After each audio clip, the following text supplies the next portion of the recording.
Welcome to the Wide Lens podcast, where expanding your perspective on recent history is our mission.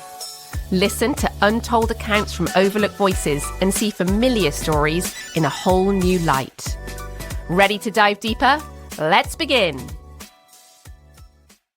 Hey, everybody. On this episode of the Wide Lens podcast, we're honored to welcome a retired naval officer, Per Provencher. Across more than 2 decades of service, Per found himself at the crossroads of some of the most consequential military moments of the late 20th and early 21st centuries. From escorting tankers during the tense final chapters of the Iran-Iraq conflict, to serving aboard carriers during the Gulf War, to standing watch in the Pacific as the world reeled from 9/11, Per's career offers a rare firsthand look at the global events that shaped a generation. But his story isn't just about deployments and operations, it's about the unseen decisions, the quiet professionalism, and the lived reality of service members who carry out missions that rarely make headlines. From nuclear shipyards to forward deployed command ships in Japan, Per's experiences reveal the complexity, pressure, and humanity behind the uniform. Today, we'll explore the full arc of his journey, the conflicts he served in, the moments that defined him, the responsibilities he shouldered, and the lessons he carried forward. We'll also look at the work he's doing now and the perspective he brings to a world still shaped by the events he witnessed up close. Per, welcome to the Wide Lens podcast. It's a real privilege to have you with us. Thank you. It's great being here. Per, just honestly, knowing that you were going to be coming on the show, that we could chat through these monumental elements in history, I was just personally floored and excited because it's incredibly prolific, the different experiences and the different historical moments you were a part of and that you witnessed. So I've been waiting for this day. I've been waiting for this interview. I'm really excited, and I'm sure that folks that are listening in are going to really enjoy hearing your experience through all of these really life-changing moments in our history. It seems pretty common for a lot of my compatriots, but let's go ahead. Awesome. Well, Per, what we're going to do is we're going to just start off to kind of like dig into your early life and the foundations that really brought you to this conversation today. And it's storied and it's deep. And so the first question I've got is we're going back to little Per. When you were a little guy, where did your interest in military service first begin? Where did that come from, Per?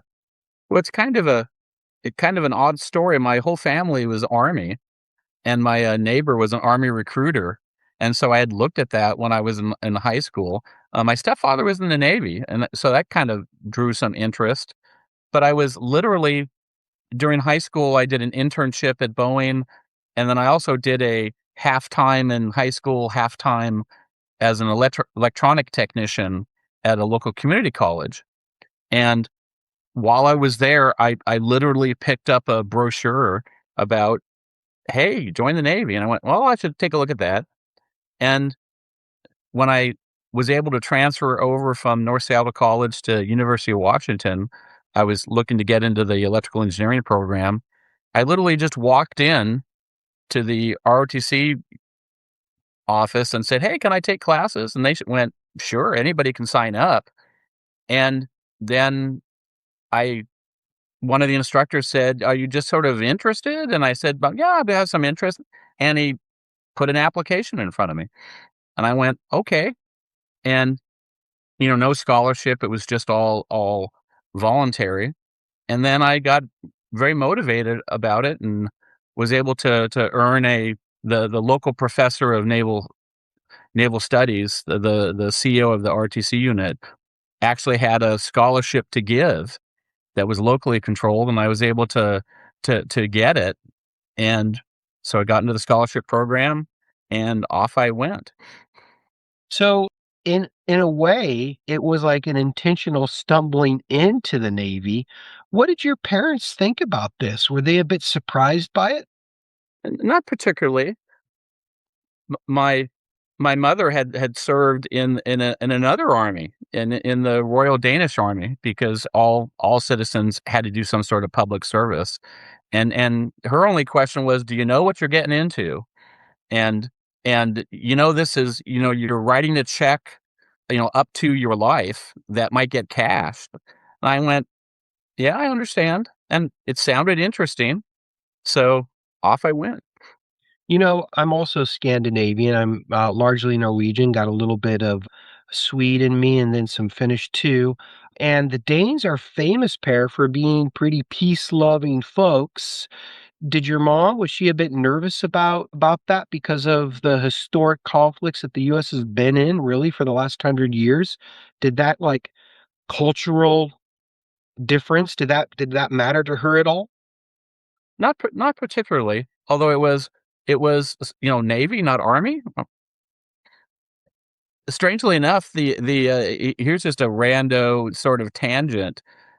My I had scored pretty well on the ASVAB, so my neighbor, the recruiter, the Army recruiter, actually had me set up for a couple of different, potential jobs in the Army, and one of them was, and you can't make this up, is atomic demolition specialist.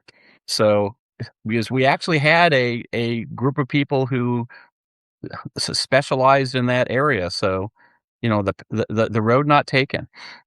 Yeah, absolutely. Does UW, does it have like an atomic engineering program, a nuclear program? At the time, it did have a nuclear engineering program. You would walk by a little one-story building, and you'd look at the sign, and it said nuclear reactor building. They had a small research reactor. Now, it was shut down and and torn down and greenfielded and cleaned up, and there's another building on the site, but yeah, they did at the time.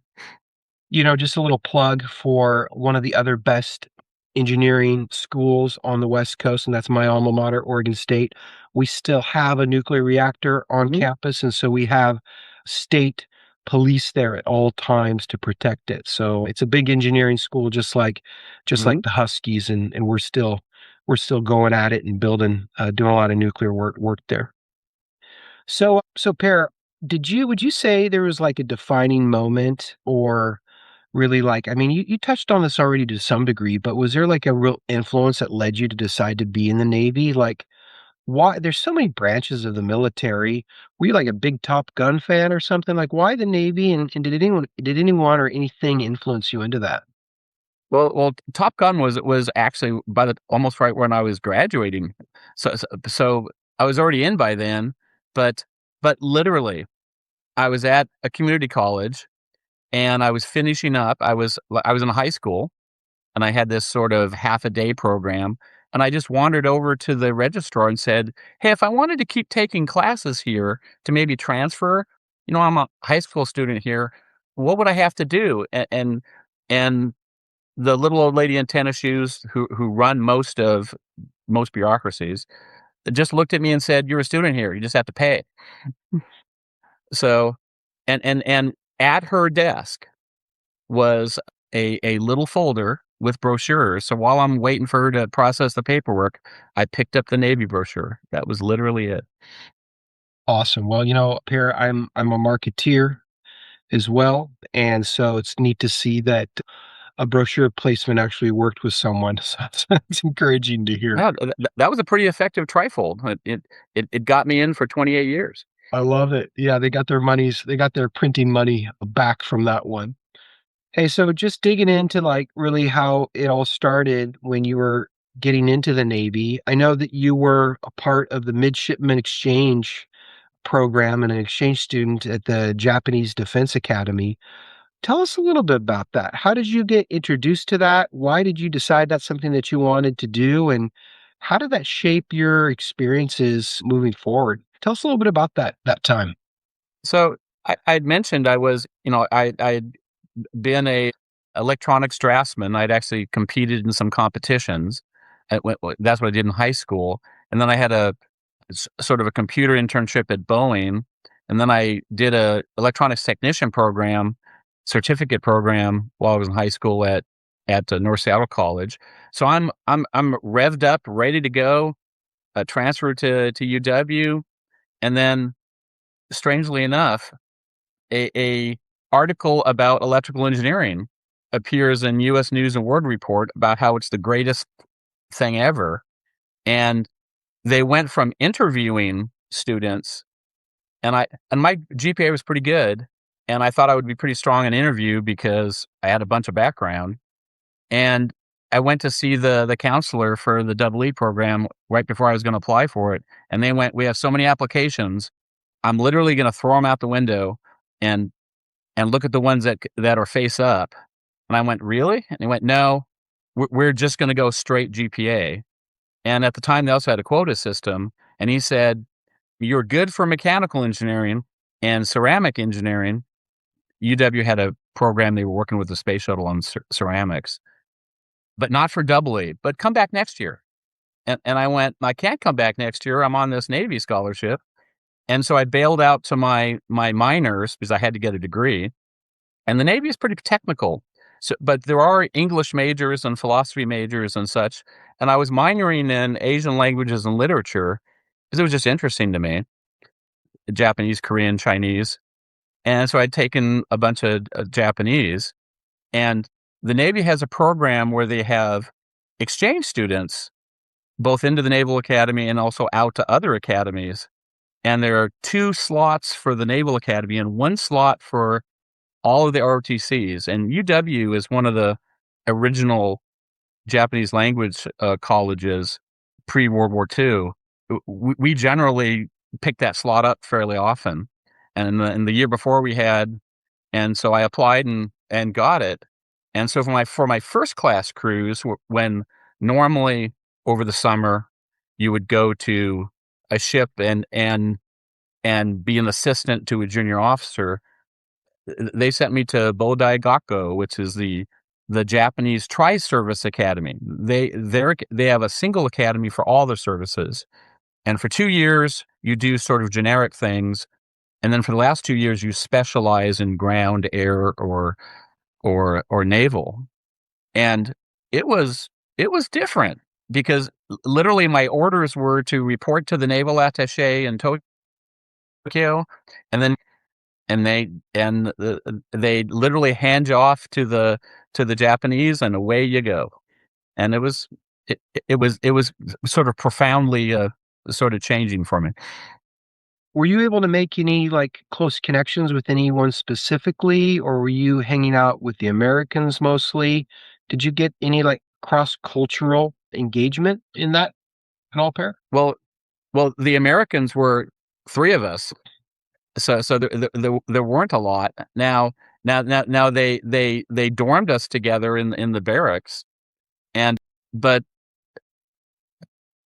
sort of our deeper connection was from later. We'll talk about when we get to when I was stationed in Japan, where the lovely Mrs. P taught English, and one of her students is now is a senator in the Japanese Diet. So they still correspond. In fact, her son's been over, and they're coming over next year here probably to visit. So yeah, there's been some connections, but not from the time in the academy because everyone's sort of scattered to the winds. So when you were doing this was about 40 to 50 years after World War II when this was happening for you, meaning that there were still folks, they were, older, but there were folks all across Japan that had experienced and were involved in World War II. And of course, in the Asian theater, Japan was our greatest rival. And we were dead set enemies against Japan in the 40s. And now it's in the 80s now. And you're there engaging with them. Did any of that come up at all, or was that something that kind of like people just kind of pushed back to the side? Pair, what did that look like? Was there any, we were massive allies with Japan at this point, and we were still in the Cold War, so they were an incredibly important partner. But did any of that history, did it ever bubble up at all? I mean, it was evident. I mean, and many of the people that I'd studied very closely, World War II. And remember, this was right about the time when Japanese leadership was just starting to both simultaneously acknowledge some of the pretty bad things that the armed forces had done in China, in the Philippines, and elsewhere. But it was also starting to acknowledge that history is history, and it can't be ignored. It has to be acknowledged.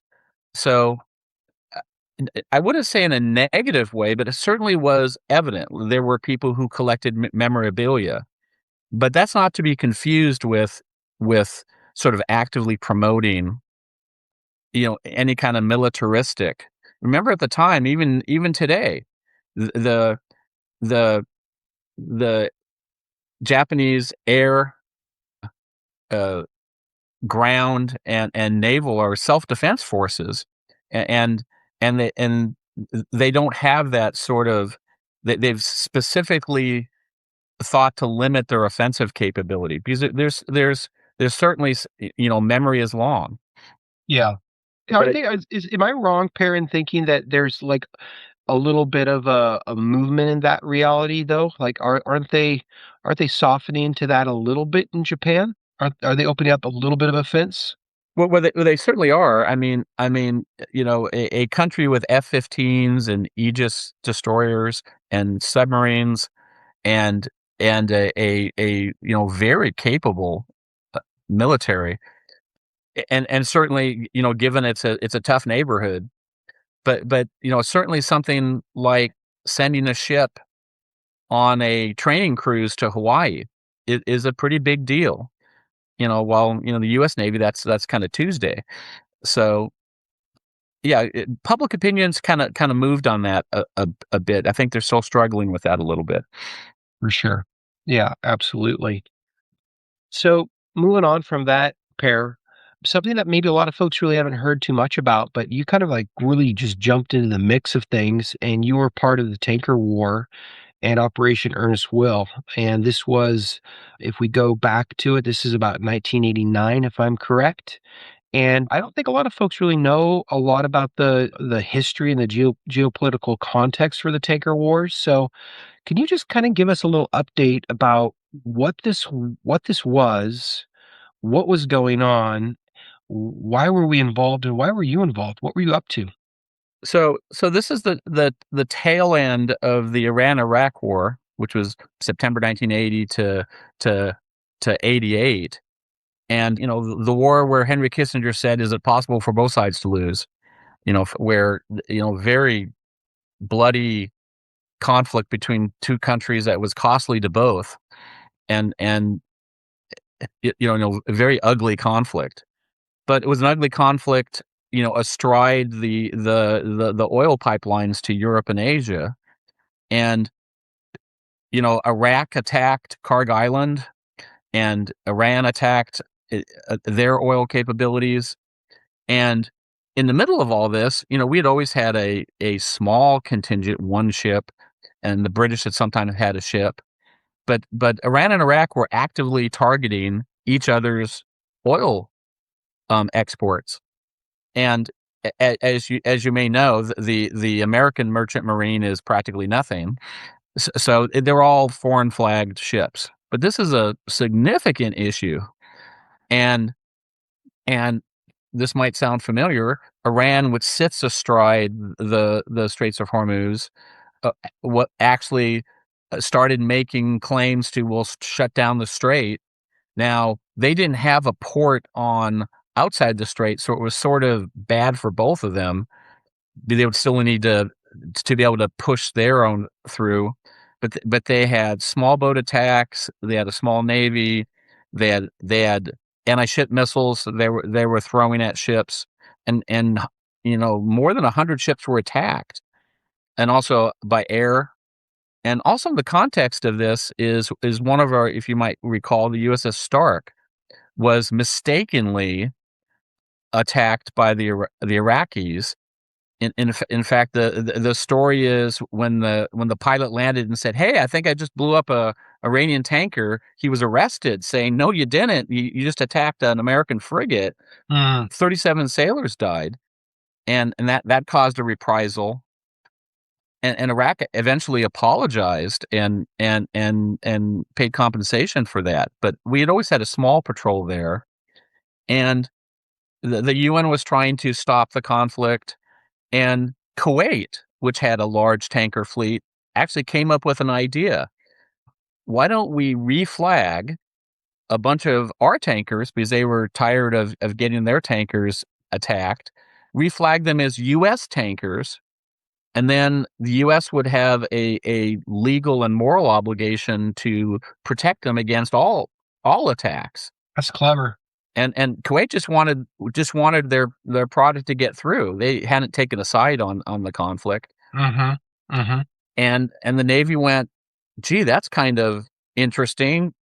And it was negotiated and we did it. So I think it was the Al Kafar was renamed the motor vessel Bridgeton, and things like that happened. And as a business that we had not been in for a while, although we exclusively trained for, I mean, part of the superpower confrontation in Europe was an expectation that we would convoy troops and equipment to Europe to sort of face down the Soviet bear.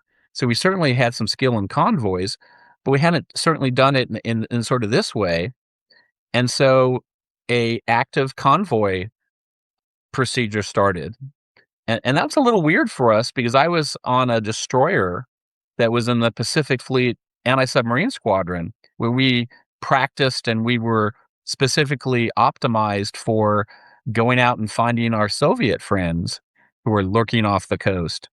So we were highly optimized in training and equipment for that. And then all of a sudden we were told, move all that equipment off. We need you to go to the Gulf. Mm. And so it was sort of a right-hand turn for us, and we started basically convoy training and preparing for that. Goodness. So this is going to parlay into the Gulf War. For folks that don't know this, Per was referencing Kuwait, and Kuwait's a really small nation. It's a sovereign nation. It's right next to Iraq, and even though it's really, really small, Per, if, am I right in thinking it's just absolutely packed filled with oil fields?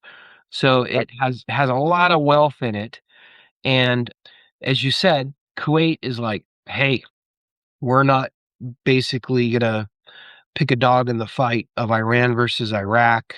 We just want to export our oil and develop our country in a sovereign way. Is that right? Right. It was a small island nation, but it was in the interior of the Persian Gulf, so it had to get its oil out. Mhm. Mhm. And what do you think about, I mean, what do you think it's just really interesting because when we were sharing, like, some of the things that we wanted to cover, we were talking a bit about this, and now, of course, we're in the midst of an Iranian conflict with the United States, and this very strait is incredibly a hot button issue because commercial vessels are being targeted, and now the U.S. is threatening to destroy some power plants if the strait isn't held open. You saw, like, the tension within this area and how there's, like, this pressure point, this location that if it is closed off, it impacts the entire global economy. So, are you surprised at all, Per, of what we're seeing today and how there's so much all the conflict is reaching this exact same point that you were working in back in the day? Well, the sort of economic facts are very similar. 20% of the world's oil passes through that place, and what's a little different is there are now pipelines for both Saudi Arabia and others to sort of avoid the strait, but but a big part of it was getting through there, and I think the key difference is at the time in the tanker war, it was the Iran-Iraq war had been going for 7 years, and they were attacking each other and actively lobbying missiles. Hey, I think that's one of yours, and small boat attacks and missile attacks, some air attacks. And what's different now is just the threat of, and then eventually mining, but just the threat of mining. The sort of center of gravity wasn't mines in the Gulf. The center of gravity was the insurance company Mm, saying, "I will no longer insure your vessel mm. because it's too dangerous." That's a little different, but yeah, a lot of similarities. The more things change, the more they stay the same. Yeah, exactly. It was interesting. I was having a conversation a couple of days ago, and someone said to me, they said, "Hey, well, Brad, most of our oil is domestic," and they reiterated your point about that 20% of oil is coming out of the Middle East. So, what's the big deal? We're fine. We're going to be okay. And just to remind folks, I've got a degree in international business that we live in a global economy, Mhm. and so when we see oil insecurity in the Middle East, it directly affects the price of a barrel of oil across the entire planet. It is a global commodity. And so anything that is causing any issues around the oil trade, regardless of where you're accessing it yourself, you're going to see spikes or insecurity in oil in your own backyard, even if you yourself are not consuming that oil as a country, i.e., the United States. We're impacted by it because it is a global commodity. So that's something that I guess is a bit surprising for folks, but that's why the Middle East is so relevant, because we do run off oil, and whatever happens there impacts economies, doesn't it? It's part of a, highly networked global economy. If a ship gets sideways in the Suez Canal and blocks it, or if there's a threat in the Strait of Malacca, or any of our major sort of thoroughfares, it ripples across the whole globe. Absolutely. So, how about you, Pear? Did you ever, when you were in the midst of these tanker wars, did you ever feel the tension of a potential engagement with Iranian forces? Tell us a little bit about that. Did your blood pressure ever increase a bit during this time? Well, it did. Remember, the context is we had just had, back in, it was May of '87. We deployed in September of '88, but we had had the USS Stark hit by two Exocets, mistakenly fired by the Iraqis, by an Iraqi French Mirage. It killed 37 sailors, and it was only through miraculous effort that they saved the ship. Similar attacks on the Royal Navy, the British Royal Navy had sunk ships in the Falklands. Our damage control school is now named after the CEO of the ship, the Paul X. Rinn School. Just miraculous.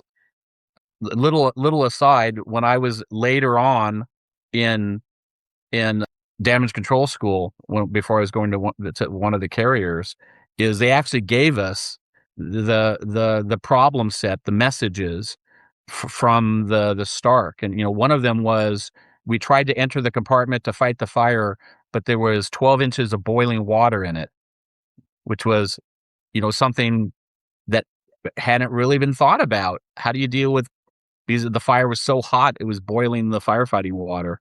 And Unbelievable. we recognized, hey, this scenario is the Stark, but so we're getting ready to deploy for that. And our captain, Cutler Dawson, very interesting man.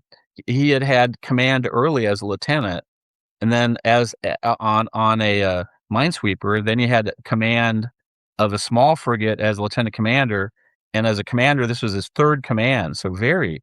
Then later he commanded a cruiser, and then eventually retired as a 3-star third fleet, and then went on to run Navy Federal Credit Union, strangely enough.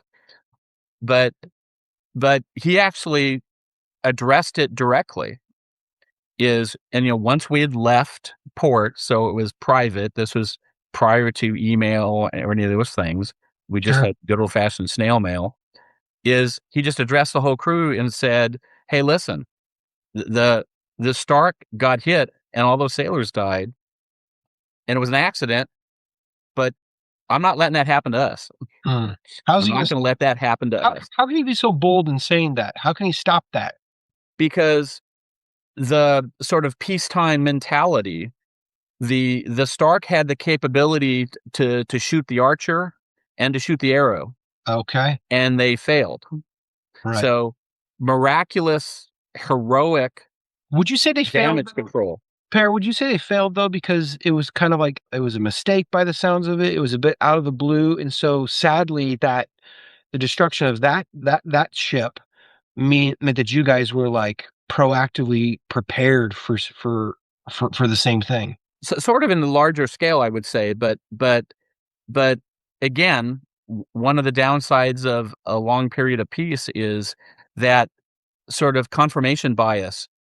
Even though you're in the Gulf with an active fighting war happening around you, Around you. Yep. and and we're a U.S. Navy ship, not one of your targets, but they're firing, on almost everything else, and not recognizing that that aircraft was an attack profile, Mhm. and defensive actions that should have happened did not. I mean, like I mentioned, the damage control effort was absolutely, absolutely heroic. Yeah. But but the actions might have been different to defend the ship, because literally it's a warship in a war zone, and a lot of things changed after that. This was sort of another sort of Pearl Harbor moment, or maybe even a 9/11 moment, where where complacency and thinking about what precisely you had to do. Now the damage control training kicked in, but not being on a defensive posture and not realizing, hey, this aircraft coming towards us looks like he's on an attack run. Mm, They might not know who we are. Let's talk mm, to them and tell them. And it mm, turns out later, I was the tactical communicator, and we had a well established script. In fact, I remember, I know it to this day. I won't repeat it.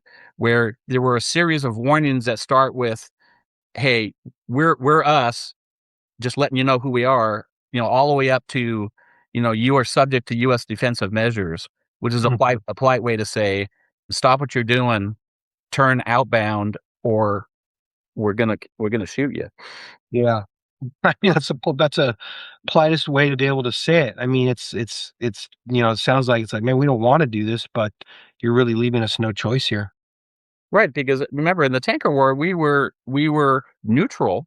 Hmm. I mean, we had engaged with the UN to try to bring a ceasefire, but we didn't take either side, Yeah. and our escorting, the whole manner of the tanker war was we're escorting tankers that maybe a month ago weren't, but today they're flying an American flag, have an American name, and we have a legal and moral obligation to protect them from Mhm. any attack from any taker. That's But right. to answer your question directly, yeah, we were thinking a lot about that. Our XO, or second in command, the executive officer, had been the naval assistant to the commandant of the Marine Corps, so he had a lot of connections, and he got special training. We actually had a boarding party that got some special infantry training, and he also did something else. He had dog tags made for all of us, because one of the issues with the Stark was identifying the very burnt bodies, and that was not going to be an issue because it wasn't something that was a normal thing for shipboard personnel to have, metal dog tags. That's pretty sobering. Did they communicate the rationale and reasoning why you're getting those dog tags, or did you just basically? Didn't have to. Yeah, like, yeah, Everyone knew exactly the reason. yeah, for sure, absolutely. So you're saying that back in the late 80s, early 90s, we didn't really have a lot of different communications, and so you're sending snail mail, sending post, and that's the only way to really do it. Were you able to communicate back to your family back in the US and say like, "Hey, this is what's going on. This is this is what ship I'm on, I'm doing all right? Or were they seeing this stuff on CNN? They knew you were in the general area, but they didn't know where you actually were, what you were doing. What did communication look like, Per, for you back home at that Well, time? well, well, ships have a lot of communications, but in terms of the sort of personal Yeah, communications, personal. it was writing a letter or postcard, and then just sort of a very mechanical thing is at the time the Middle East was sort of halfway between the fleets. We had the Atlantic Fleet and the Pacific Fleet, and we actually had trouble. We people would number their mails and date them and number them so you would know when they came out of order and what the latest mail I had received from you, so the conversation was a little more cogent. Like, what do you mean the car broke down? Hadn't heard that yet. And it turns out it was a physical piece of mail. When you're underway, we had a helicopter, and you could helicopter if we were within range of the carrier, and then the carrier would transfer it. But that mailbag was golden cargo. And if you did a underway replenishment where we come alongside another ship and we transfer goods, one of the things that was transferred that was carefully watched was the mailbag. Because the mailbag slipping off the pallet and ending up in the water was a disaster. Mm, mm. But as it turns out, we had a big break in our mail because in that transition between fleets, instead of the mail heading east across the Pacific, our mail started headed west across the Atlantic. Right. And so the all kinds of mail got all, way out of order. But, things are different now, but it was literally, postcards and letters. And Per, I've done work with countries. I've been to many countries myself and worked with colleagues from all over the world, and I know exactly what you're talking about. Like from us here on the West Coast, like Sri Lanka, India, that area, that is the other side of the planet, and sometimes you got to just scratch your head and say, like, how am I going to get over there? I'm going to go west. I'm going to go east. I'm not sure, but that's right. It's like when you're on the opposite side, it's a bit of a choice on how you're going to do that. and So, then there was good were, old-fashioned telephones. were they worried about that mail like falling into the drink because they're like, this is gonna like hurt morale and people need to be connecting with each other, or were they worried like these are like some of our like we can't let the enemy, Iran or Iraq, see what's going on and how our folks are really feeling about things. Why were folks so nervous about losing that golden precious cargo? Because it's your connection. And not to mention, this is previous to direct deposit. So this was back in the Bronze Age time where pay was often in cash, Hmm. and and I was responsible for many things, many dangerous things. But my good friend, the dispersing officer, before deployment, actually had to go to a bank, withdraw several $1 million in cash, and under armed guard, get back to the ship and put it in his safe. There was actually a dispersant officer that was killed many years ago. And because you were paid in cash, and then the long line would go to the post office. We had a small post office, and you would make you would cut what were they called? I've already forgotten what they're called. A mail order check, and those would be mailed home. And that's how your spouse or your girlfriend or your family, anyone you were supporting, got the money. So that mailbag literally was gold. Mm, mm. That's a And good. it was only later that the Navy went to, this is ridiculous for all kinds of reasons, went to mandatory direct deposit. Mm, mm.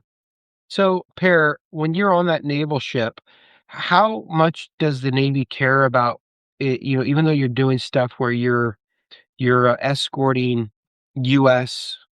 and Kuwaiti flag ships, right? You're escorting them. You're trying to keep that oil going. How much are they worried about kind of trying to keep you guys feeling normal? And do they give you any space to like have fun on the ships? Is there like a little movie theater in there? Can you play some ping pong? What do you guys do just to kind of pass the time and also to to make light of a pretty stressful situation. Is there anything you guys do to help along those lines? Well, one underway, you don't have any time. Okay. So we were just transitioning from good old fashioned film to sort of VHS, but watching an hour movie would have been an incredible luxury. I was a junior officer qualifying, so I was 6 on, 6 off, port and starboard. So, I'd watch from 6 in the morning to noon, then I would have to do my job, and then I had watch from 6 at night to midnight, I had to do my job, and then maybe get some sleep.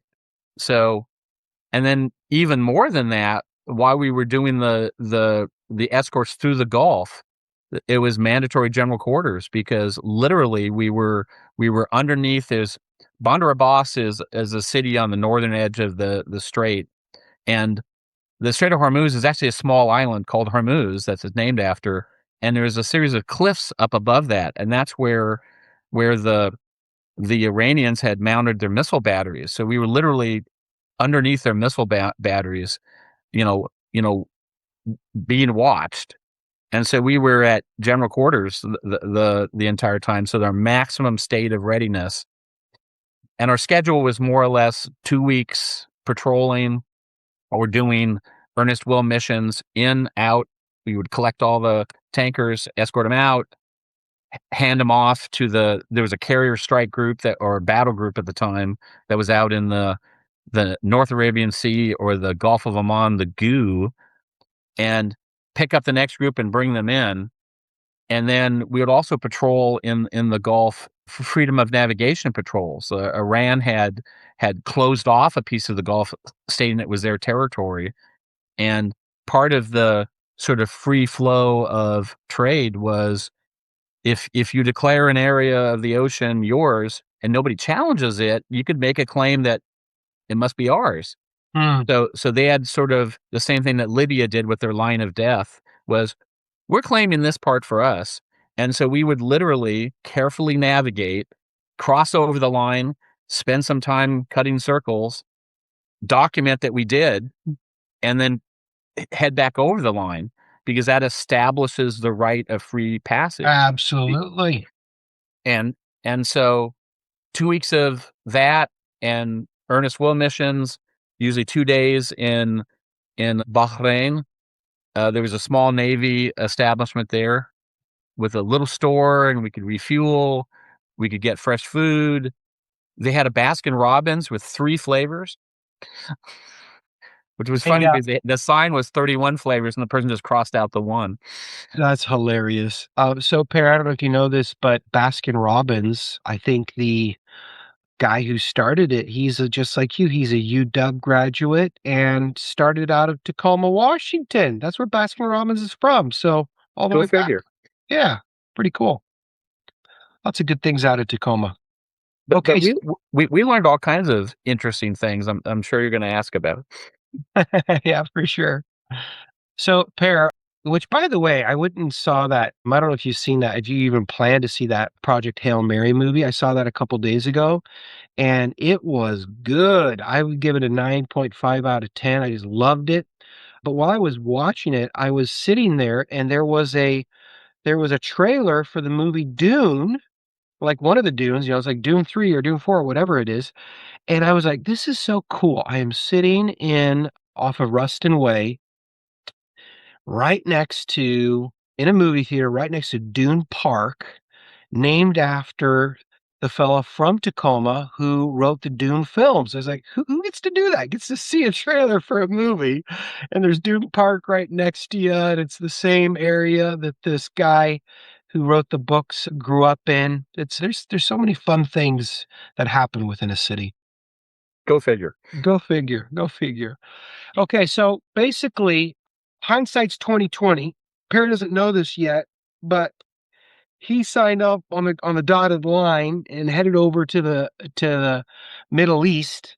And he's thinking, okay, I'm just working on this escort service with the tanker wars, and we got 2 countries fighting each other. And then what happens? We've got Iraq attacking and invading Kuwait, our ally.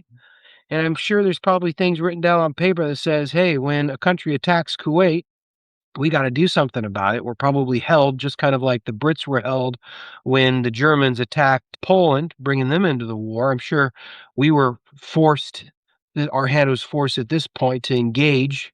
And so you're basically doing this work to keep the economies flowing. And then, bam, Iraq attacks and invades Kuwait. Now we're in the Gulf War. So this is 1991, and you're on the USS Nimitz. And tell us about that. What happened, and how was this whole thing unfolding? What did this look like for you when you're like, goodness, we were basically a third party, and now we're at war? What's happening here? Tell us a bit about that, Per. Quite one, we like was mentioned, a third party sort of protecting a free trade international maritime route. And then sort of a flashback, even the first time en route, you get briefings on the area, because we had spent the entire time knowing every little nook and cranny in the Pacific, looking for our Soviet friends and dealing with them. And so, you know, in Pearl Harbor, particularly in Hawaii, we got an extensive brief on the area. And I recall to this day, one of the briefings was, and I won't talk about the other pieces, was here are like 10 different ways a war could start in the Middle East. And way down at the bottom was little known thing that Saddam Hussein had a claim on Kuwait as a province of Iraq, a longstanding claim that everyone just sort of, nah, that's not a thing. But he always had it. So that was sort of the cause belli. The stated reason was, we're just reclaiming one of our old provinces, which is strangely apropos in the Pacific with Taiwan, strangely enough. Or wait, And, same thing happened. This is exactly what's going on with Ukraine, right? It's that, that area that they say historically that's ours, right? Yeah, and it's Russian speaking, so the construction of Ukraine was somehow flawed, but substantial, sort of global difference, because our other friends in the Middle East, obviously, particularly Saudi Arabia, large oil riches, but a very modest military, and not necessarily our closest ally, but looking carefully at this juggernaut that had just rolled over Kuwait and was sitting on the border, ready to go, and Saudi Arabia would not have been able to, in most people's estimations, would not have been able to put up any long resistance. Did they not have that because they basically saw the U.S. as an ally? So they said, we don't really need to invest in military because we've got the U.S. to protect us? That perhaps was part of it, but just look at the populations. Iran and Iraq are long-standing nations with thousands of years of history. That's right. Yeah, Saudi Arabia was sort of recently constituted, nomadic tribes, not a large population. They just weren't sort of a peer military. And the fact that oil was discovered and there's a great deal of wealth there doesn't change the fact that you've got a large piece of territory that's mostly empty. And modern armor combined assault would have rolled in, and they would have had significant difficulties. I mean, the Kuwaitis fought bravely, but were just vastly outnumbered, and Kuwait fell pretty quickly. But obviously, the famous, this shall not stand. But that's referencing the aggression, right? The aggression, and well, what are we going to do about it? Yeah, and there was an intense political debate, if you recall, and I'm in Nimitz. I'm an engineering officer in USS Nimitz, my second sea tour, and you could just see it coming. And we don't have a lot of forces in the area. We'd always had a couple of ships, and Submarines don't go in the Gulf. Aircraft carriers do not go in the Gulf. Why is that? It's shallow. The Gulf is peppered with little islands. It looks kind of empty until you kind of zoom in, and it just wasn't traditionally someplace that was operated. We would have a destroyer frigate force with the LaSalle with a command ship, and a decision was made that we would help defend Saudi Arabia and others. And then the decision was made that we would reclaim Kuwait. If you remember, that went to the UN and was approved. And then this massive logistic buildup, which was, we had prepared for things like that, but it was all focused on Europe. The return of forces to Europe. We're going to convoy American armor and infantry and aviation assets and help out the ones that are already pre-positioned there into, the German plane, where we were going to, duke it out with the Soviets. And now it was a flow into the Persian Gulf. And there was this massive long-term buildup where we, moved, multiple divisions. We had a large coalition from the French and the Saudis and the British, and many nations participated one way or the other. It turns out we actually tried to get a division in through Turkey, but the negotiations sort of failed. And we're preparing to go, so we were at the tail end of that. But massive differences. One, it was a national effort. The Navy has a series of reserve units, strangely enough, scattered across the interior of the country. So our reserve units were in Kansas, and they called them up. And so we actually activated our reserves, and they got letters that said, stand by, and then the letter that says, you will report at this date. And that augmentation, it had not happened, I believe, since World War II. Not even in the Korean War did we have a reserve call up to active duty units and it was interesting because some of them were exactly sort of kind of the perception we had was, we see it coming, get ready. And others, no names. We had a doctor who had a very established practice, and I know that he made high six figures because he constantly told everyone that, and was complaining about that to everybody until I think he was a captain, so a very senior reservist, a doctor. But it finally got so bad that I believe the XO had a conversation with him about, time for you to shut up. Yeah. Did you cash the checks? Yes. Then you got called up for a reason. But my division of about 160 sailors had about 20 sailors augmented, and besides sort of the, how do I get here? What do I do? They were wonderful. They saw it coming, and almost to a person was, we're ready because we watched the news, we watched CNN or whatever. These are naval reservists. We packed our bags. These are naval reservists based out of Kansas. Is that right?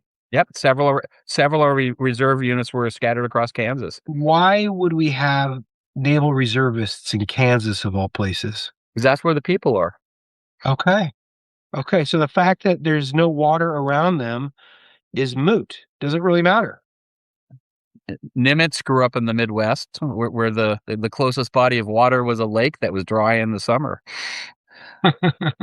So now the difference was, so we arrived at the tail end of all this. We were the relief for the Ranger, and so during the tanker war, we had a carrier out in the Gulf of Oman that provided air support, and occasionally a carrier in the Mediterranean. And total difference. We have 6 carriers in the Gulf or the Red Sea or the Mediterranean, and we're literally dashing back and forth in these little tiny patrol boxes where I remembered them because I had spent, a chunk of my life there already, and it was crazy. there were submarines with us that supposedly couldn't operate there, and when you need to, you need to. And it was totally different. The Mhm. tanker war we were worried about because the Iranians got caught mining, which was sort of and it wasn't the moored mines where they're in a certain location chained to the bottom, where you mark your minefield and you can lay a defensive minefield, you know where they are, so you drive around them. They were just free floating mines. You drop them and they go where wind and tide take them, which means it potentially threatens your own shipping. For sure. And we caught them doing that.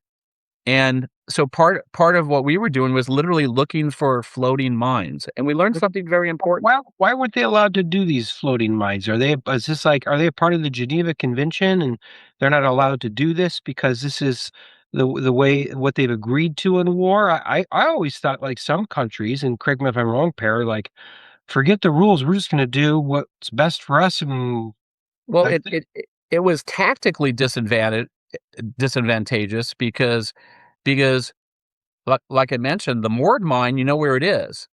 You can Mhm. lay a defensive minefield to defend someplace, or you could lay an offensive minefield to prevent use of water by someone else. I mean, we had that in the Puget Sound. We had basically moored mines in the Puget Sound, Right. so if folks are trying to get through, they can't. Yeah, the Farragut, damn the torpedoes. He wasn't talking about torpedoes as we think of them. That was the name for moored mines at the time. I got it. Okay. No clue. But when you drop them in the water that are free floating, you've lost control of them. So if your Mhm. own vessel shows up, and that mine will attack anybody. Mhm. So Mm. it's almost a desperation move. Yeah. And what we learned was, and we literally had people up in the bow of the ship. We had to put a chair up there and a little sunscreen because it's pretty hot there, and You don't say. binoculars. And they were looking for mines Did because they that's how spot we them? found them. Did they spot them from time to time? Absolutely. Mm. And we would back away from them, and then you would either shoot them Did or you ever get to shoot the mines, Per?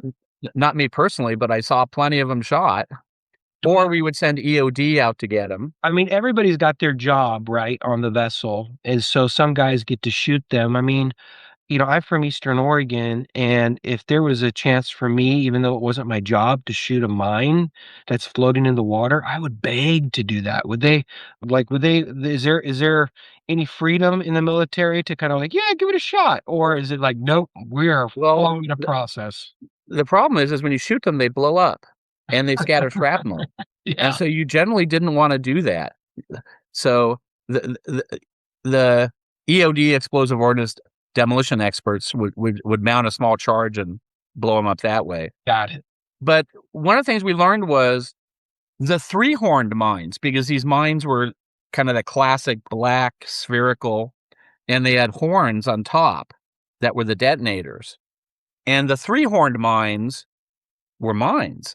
Mm. The four-horned mines were sheep, What? because there's a large trade in sheep in the Gulf, strangely enough, and they carry them in cages on small freighters, and from time to time they die, and they just toss them over the side, and they bloat and rot, and they turn black, and they float feet up. So you would get a report of a mine, and it would be, is it three-horned or four-horned? And the three-horned ones were dangerous. The four-horned ones we took a close look at, and they were sheep. Unbelievable. Would you guys try to dispose of those sheep so no one else confused them for mines, or would you just kind of let them float by and rot away? We usually let them by, but we would mark the location so you knew where they were. Now there's another kind of interesting aside here. We're escorting these super tankers, Mhm. and I got to give you a scale. Destroyer is 563 feet long. I know that because I Why measured why it. why is it 560? That seems arbitrary. Why such a strange number? That's just how long it is. That they Although That's what the engineers deemed the length should be. a length to beam ratio for speed, there's a lot of reasons for the Okay. volume you need. I actually had to measure it with a hot dog once during our crossing the line ceremony by rolling the hot dog end over end, and then I had to eat the hot dog. But You were so forced to eat it after it had rolled 563 feet? it's a crossing the line ceremony. It was a little weird. Was it a hot day when you had to do that? Oh, heck yeah. So that was a nice cooked dog at the end, huh? Yeah, the crossing the line ceremony was on the equator. Now the good news is that was okay with me because the other thing they were using was liver, and I hate liver, so that Well, kind of worked out for me. who really likes liver? Let's be Oh, honest. some people do. Anyway, 563 feet long, about 8,000 tons. We're escorting a vessel that's 1,100 feet long, Ooh, 400,000 tons. nuts. It dwarfs us. And if you actually look at photos, the actual photos, you would think it would be we're leading the convoy, right? Right. No, because a mine does serious damage to a the Princeton hit a mine, was seriously damaged, for example. It does serious damage to a frigate or destroyer or even cruiser. The motor vessel Bridgeton hit a mine, and they had a flooding alarm in one of their tanks. And so the escort was more of a try to find the mines by looking ahead with helicopters and then defending from inside the convoy against missile and small boat attack. And the small boat attack was tough because there's a continuous line of fast small boats running across the Gulf, and they're not trying to attack you. They're running rugs south and blue jeans north was the joke, but pretty much was true because you could see them was smuggling into Iran. And so we had to ascertain whether these are the bad guys trying to shoot us or just the smugglers who didn't care about us at all. They were just cutting through the convoy trying to make some money. So these are like Iranians trying to get the 501s into Iran. Iranians and Omanians. Oman is on the it has a little piece of territory at the north end of the of Africa. Was there also like drug runners pair at the same time doing that kind of stuff?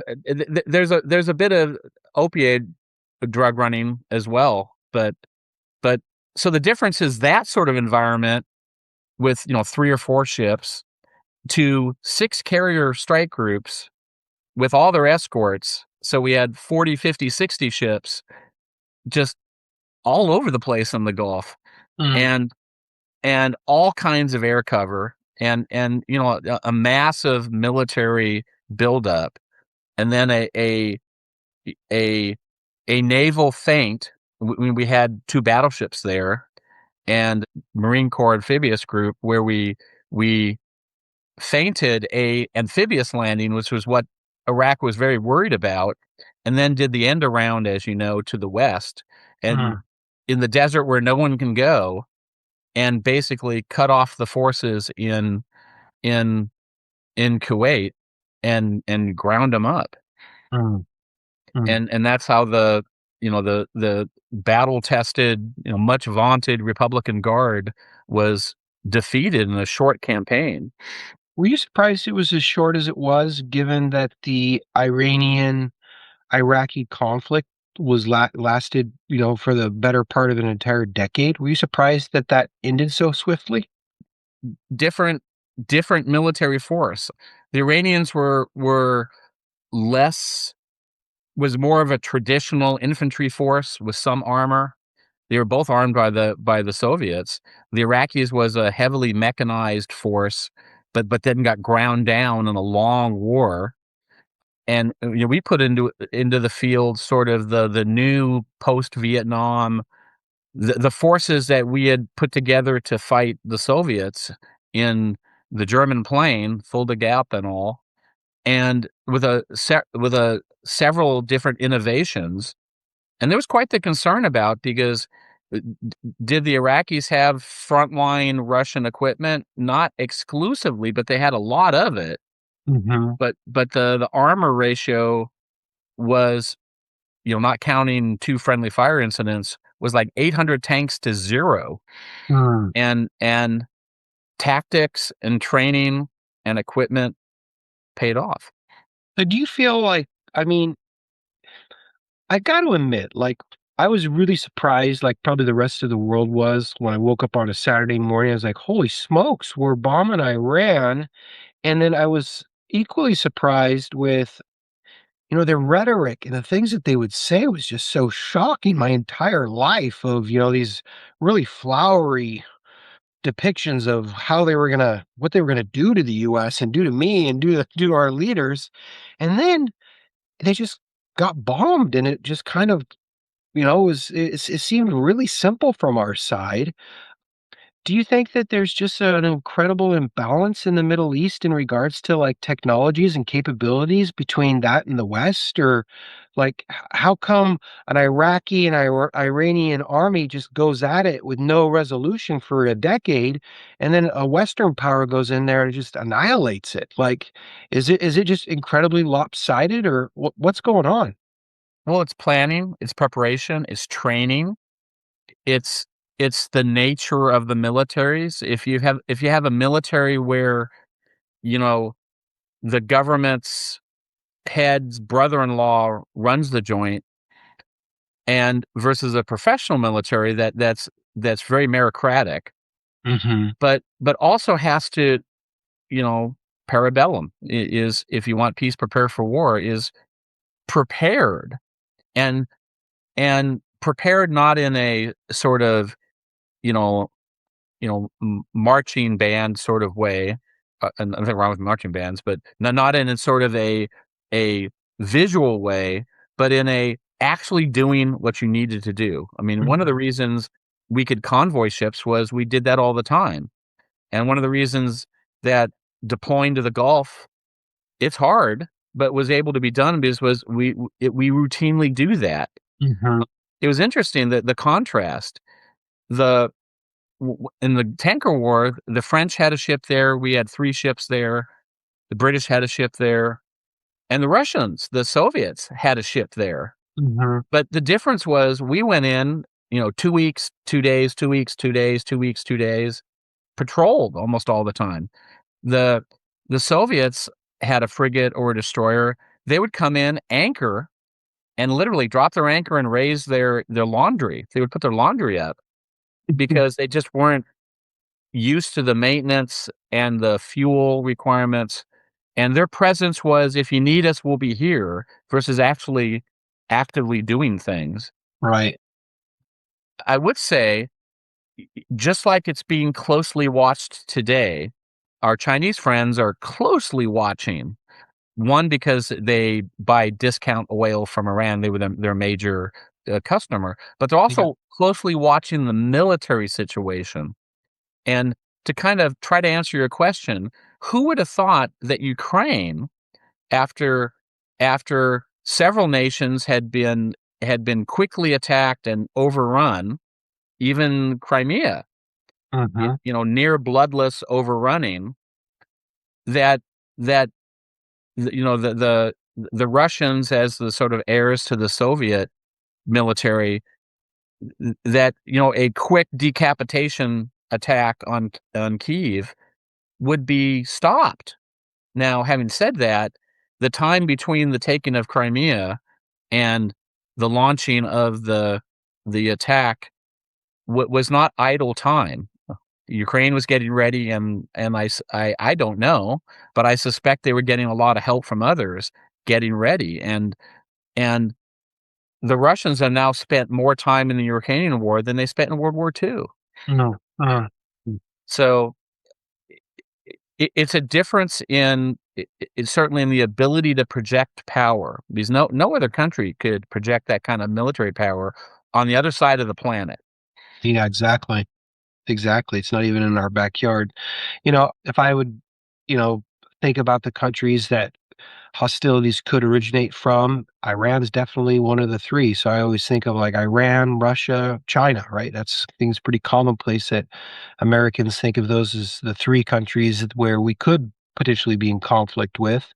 And I'd probably rank them that way, meaning, like, Iran, yeah, I mean, it's true. It was easiest one to fight a war against. Russia would be second, and China, goodness, I mean, no clue. No clue how difficult that might be. Although I would also say, think about the conventional wisdom. the conventional wisdom would be we would be unable to, once Kuwait was taken, a ground war to take it back would be a slog. That's true. Maybe we were more capable, but the Republican Guard is battle hardened. They have relatively frontline equipment and vastly outnumber our armored force. Mm. And it was done.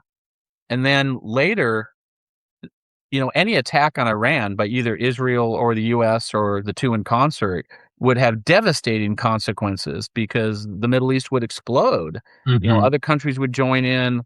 It would be devastating. The proxies would all simultaneously attack Israel. And think about what's happened. And, I'm not taking a political stance here. I'm just saying, look at what's happened versus if we thought, let's say 4 years ago or 6 years ago or 10 years ago, that Iran was at the edge of nuclear capability, the discussion would have been something like, well, if we take military action, it would be this horrific strategic situation would be in, and we're not in it. Hmm. Hmm. I mean, we're focused on the Strait of Hormuz, but once again, if you've read closely, a Greek tycoon said, "I'm sending my tankers through." Wow. And we haven't elected to convoy at the moment, but do we need to? Because Mm. we have lots of capabilities, and I strongly suspect that just like it was in the tanker war, mine layers' lifetime laying mines, and they were laying them at night so they wouldn't be discovered, but we had quite the capability to see what was going on at night. Their lifetime is not long. Hmm. Hmm. But you still have to deal with the mines, and as far as the open source things I've read was that Iran laid 12 mines, and that convinced Lloyd's of London to shut down the insurance. So that was very strategic, 12 mines, but Were you surprised, Per, that Iran is attacking neighboring countries? I was, because I always kind of group the Middle East together. And of course, they're at conflict at times, just like you shared with the Iraqi-Iranian war.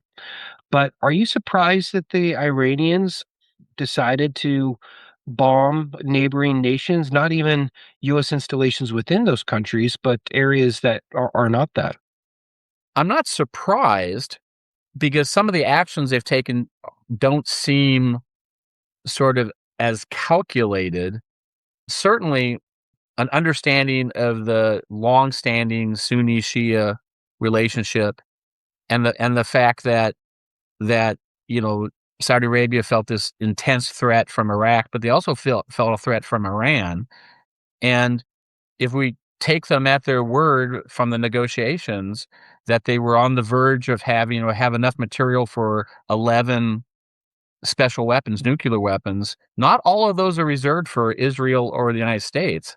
Is the neighbors would feel a deep, deep threat from that, which is interesting because if you think carefully for a second, just next door, both Pakistan and India are nuclear armed countries. That's right. Looking at each other across a long border with which has had a lot of conflict, Hmm. but they don't perceive a threat from them particularly. Mm. Mm. But it remains to be seen because we're still in the middle of it. But there's a lot of history here. Yeah, there sure is. It's pretty deep. So thinking about how history just keeps unfolding, and we're still, like we just talked about, we're still in the Middle East. You, Per, congratulations. You're not part of Gulf War One. You're going to be a part of Gulf War Two, from the Pacific, really, from the Pacific perspective. And you were on the USS Carl Vinson, and this, of course, is post 9/11. How did you receive the short notice to deploy your deployment orders for the Carl Vinson? Tell us a little bit about what this, 10 years from the Kuwaiti liberation to the Vincent. What did this look like? How did you get on that? Well, it requires a little bit of an understanding of sort of the administrative process. The Joint Staff allocates plans, but the actual combatant commands, the United States-based commands produce ready forces, and they deliver them to the combatant commands, who then use them. And there's sort of a set schedule. A carrier battle group works up. It's a cycle. These are all large machines, so carriers go through a maintenance period, change the oil, and a lot of other stuff, upgrades. And then there's often a large change in crew. And then the air wing, which is a separate command, also trains. And then you get them together, and they go through usually 6 months of workup training, and then they deploy on a schedule, because you only have so many of them, so you sort of rotate around. That's not what happened. Once again, 9/11 happens, and I was actually in Pearl Harbor, ironically, and Unbelievable. the first airplane hit at 8:36, and what were so you doing there? Why were you there?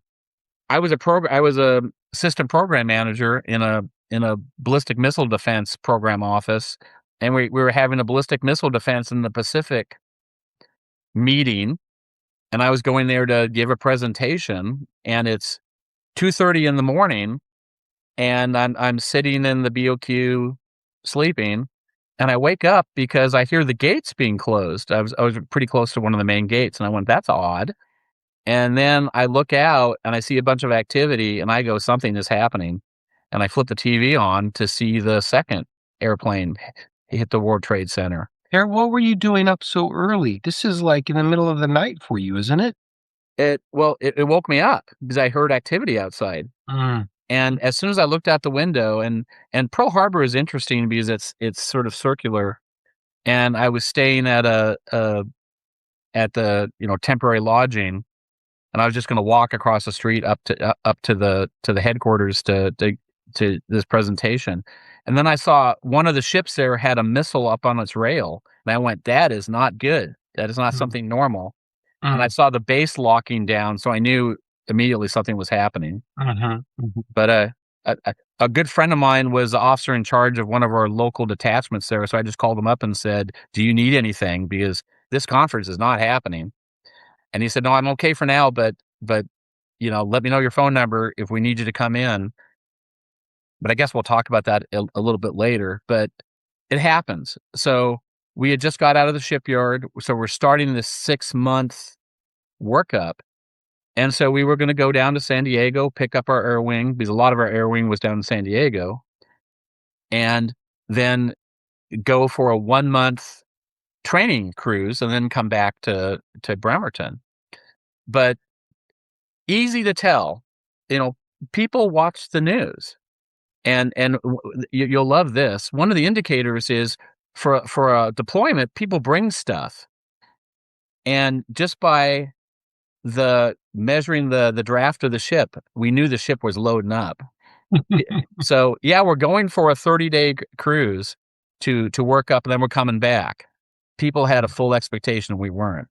And then the way the actual notification happens is the Joint Staff says, "We need a carrier," and won't say which one, and we'll tell, or "We need something," and we'll tell the Army or the Navy, "Provide one, please." Now, there's only so many, so it's not hard to pick. And that flows down through the system, and I was responsible for communications and weapons in the carrier. So, we were on the lookout for that message, but it has to pass through about 4 different hands, so it actually gets to us. Well, because of the job I had in ballistic missile defense, I had some Joint Staff access. So I just went and looked, and I was able to see the first in that chain of messages coming. And so I make 2 copies of it. It's a classified message. And I run and see my captain and say, "This is happening at the Joint Staff." And he went, "Okay, who knows about this?" "You and I do." And he said, "Well, and here's 1 copy for you, and I have a second copy for the XO." And he said, "I'm going to see the Admiral, go see the XO, and the XO, the second command, was actually doing a a a spot check, a watching maintenance down in the nuclear plant. And strangely enough, even though I was a kind of weapons person, I had been an engineer in the carrier. So I went and found him and sort of said, XO, I need to interrupt you. He says, what do you want? And I said, you need to read this. I just gave this to the captain. He went, okay, folds it up, puts it in his pocket. Mm. And then we just waited for the official word. But what we were doing was off the coast of Hawaii, and the world is broken up into areas, and you're allowed to be in certain areas because you're in that responsibility. So the polite way to say it is we aggressively patrolled at the very edge of our area because there's some mandatory places you need to be. What area is Hawaii in? I mean, the only reason I say that is because, I've been to Hawaii a couple times, and it is in the middle of nowhere. There's nothing around it. And one of those lines of demarcation between Third Fleet and Seventh Fleet is just around there. And so we were aggressively patrolling right at the edge. So when we got the message, we crossed the line in just a few minutes, and we're heading at high speed to where we needed to go, which was not the Gulf. That was not our order, Why did they not send you to the Gulf? What's going on? because we have 6 carriers there out of our 11. Mhm. We've got 2 in deep maintenance, Mhm. and the concern was, to be blunt, we're sending a large chunk of our Army, our Air Force, and our Navy, and our Marine Corps to deal with Iraq. And at the time, North Korea wasn't very friendly. Mhm. And the concern was the ability to deter North Korea from taking advantage, because we would not have the forces to deal with them in the same way we normally would have if something had gotten rough there. It's kind of So interesting that you say that, Per, because, looking at history, World War II, the Germans largely got defeated because they were being exhausted on both sides of the front, right? And so the Russians were on the east and we were on the west with the French and the Brits, and they got they got they got just it turned into a real shallow response from them, and they got overwhelmed. And so we are basically thinking along the same lines of like, yeah, all the heat's happening in the Middle East, but if we basically push everything out there, then we're vulnerable out here in the Pacific, huh? and North Korea knew that the normal response they would get to certain provocative things, the forces were just not available because they're busy elsewhere. Think about the strategic risk that Nazi Germany, pretty terrible place. Mhm. In 1939, their forces were moving further and further east into Poland. The Yeah. bulk of their armor, the bulk of their best forces, the bulk of their Luftwaffe, and the forces facing the French and British were pretty small. They Mhm. took a huge risk that if, during the phony war, if Britain and France said, "We're just gonna drive to Berlin," well, their forces are moving the other way and moving further, Mhm. and turning them around is not trivial. Do you think So, that happened, Per, to some degree? Because, correct me if I'm wrong, but I think I remember in history the French fell fast. And so the Western Front really, like in World War II, it collapsed and France was occupied pretty swiftly by the Germans. And not the same case on the east side. well, and again, the bulk of the German Wehrmacht was advancing into Poland and Eastern Europe, advancing away from the Western Front. And France had mobilized, and Great Britain had put forces, the British Expeditionary Force, into France, and they were facing a very reduced German front in front of them. And there was a quick French offensive, and then they stopped. And that was the big worry, was they would drive deep into industrialized Germany, and by the time they turned around their forces, I mean, World War II might have been over in a few months, Hmm. Hmm. but it wasn't to be. Hmm. So what was our task while everyone else was in the Gulf was to be highly visible to North Korea and just ring their bell from time to time and remind them, hey, we're here. And it wasn't just the Carl Vinson. It was some forces from the Air Force and the Army, but they were much reduced from what they otherwise would have been. And it was uh, responding that we know that there's a risk here and we're watching you. I'm going to be very careful how I say this. One of the funnest things that happened was in a communication from North Korea that we're not supposed to see necessarily. There was a discussion about how they felt good that the Carl Vinson, the mightiest of its class, we were the same as all the other Nimitz, it was sent to watch them, and we saw that and got a good chuckle.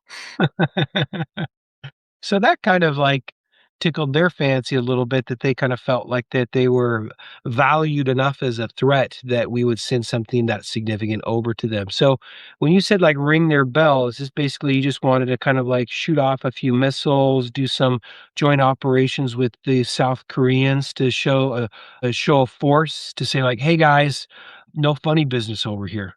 Well, not necessarily shoot off missiles, but carriers can do many things. One of the things they can do is they're mobile, so they show up places you don't expect them to be, and that surprise is part of their power. Is like they're suddenly somewhere with with a dominant air power.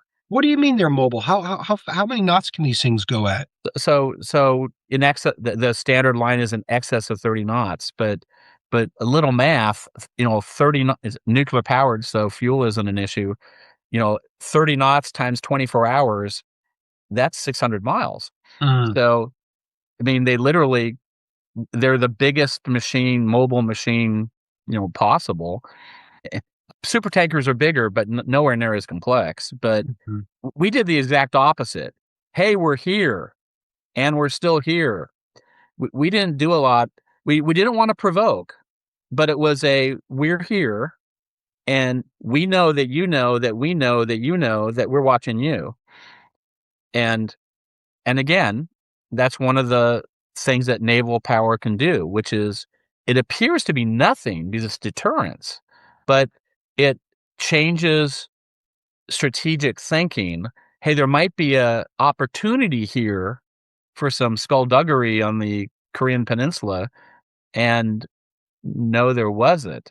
Now, when we went, the deployment order usually specifies a day you start and a day you end. It's normally 6 months. We had an indefinite. When's your return? Don't know, because we're fresh out of carriers.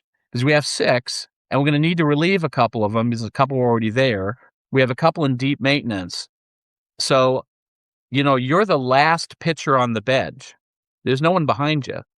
So we were told to be ready for a indefinite, maybe a year deployment, maybe the longest deployment since World War II. Can you guys stay in the same place for a year, or do you have to like port into places to get refueled and food and all that? Like, can you Well, guys stay? underway replenishment means you can replenish at sea, Mm, mm. and and major morale kind of issue. But once again, we saw it coming, and this is where leadership's job is to help tell people.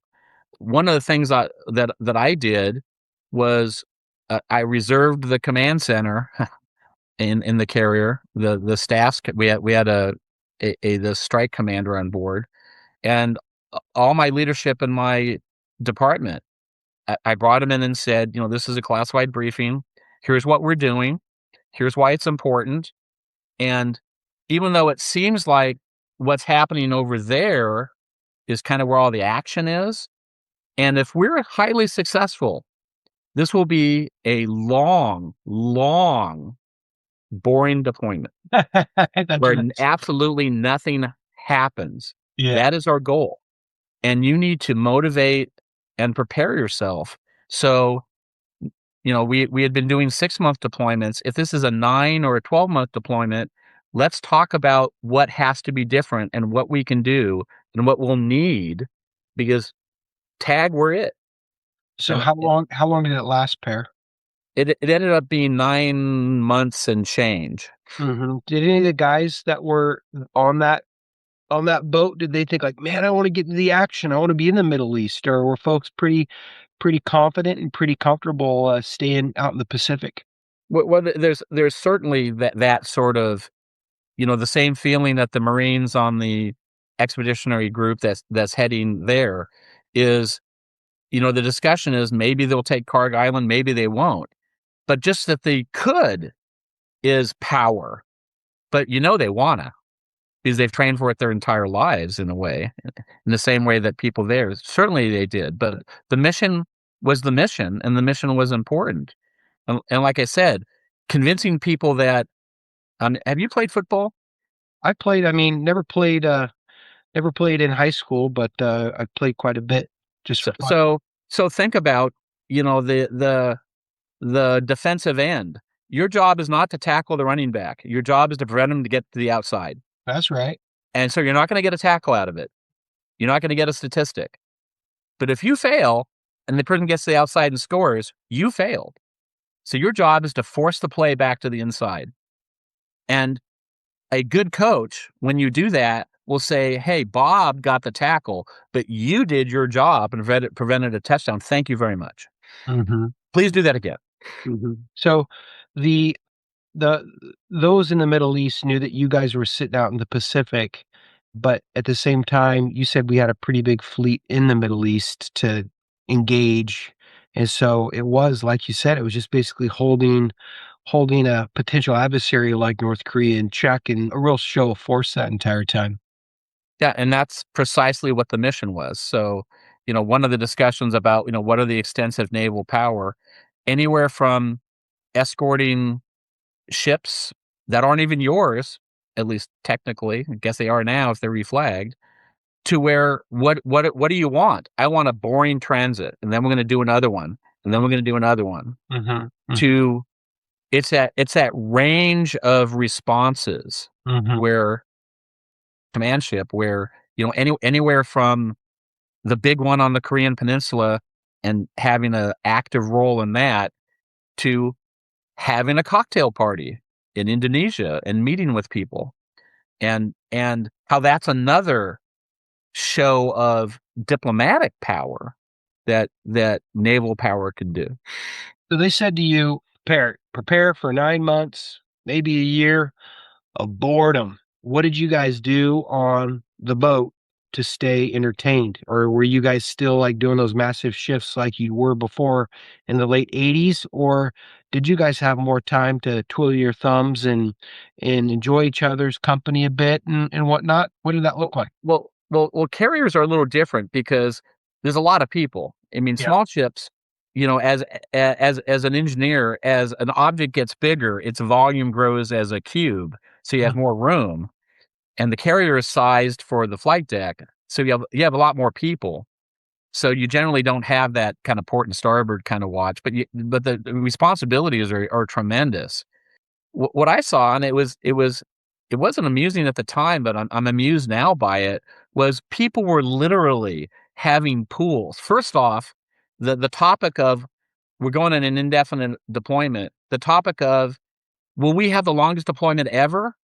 There was an active pool of, well, first, what was it? And it wasn't top down, it was bottom up. Several different groups of people had their own lists of these are the longest deployments ever. And, the little sign with here's where you are now. And if you think about it, this is sort of the Army has an expression called embrace the suck. When something's really bad, you don't complain about it, you don't bemoan it, you embrace it. right. And so people literally embrace this idea that we're going to be gone for a year and we're not going to change it. It is what it is. So you just dealt with it. And there was all kinds of kind of crazy stuff. There were pools. There was kind of the hey, my dog's bigger than your dog because our deployment's going to be longer. There was, I mean, every deployment you kind of have this, how many eggs were cooked and how many people were, and there was, the numbers got huge in terms of, you're on a ship with 5,000 of your closest friends, and morale was surprisingly, or maybe unsurprisingly, high, because even though the mission was sort of not necessarily what you had been trained for, it was necessarily what you've been trained for, which is a deterrence mission. You don't necessarily deploy to go to war. You're deploying to try not to go to war. But by doing it, by causing the risk of someone else's actions just to be too high for them. Mm, mm, mm. Unbelievable. So, Per, you also have some experience living and life on the naval nuclear shipyards. Does that include here in our backyard in Bremerton? Do you ever I use? had, I had, I had, I had 3 separate tours at Bremerton and one at Portsmouth. I have to say it like that because people there think I speak funny because I speak west of the Rockies English. So, Where's Portsmouth? Where's that? so, so Portsmouth is in New Hampshire, Okay.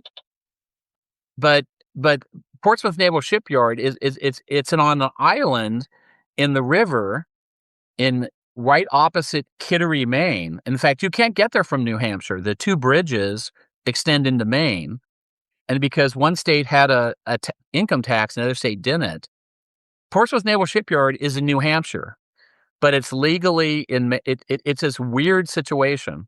Well, yeah, So Portsmouth itself, isn't that just on the border with Maine? Isn't that right? it's definitely in New Hampshire, Mhm. and our address was New Hampshire, but strangely enough, I bought a used car when I was there, and I went to the New Hampshire because I had a New Hampshire address.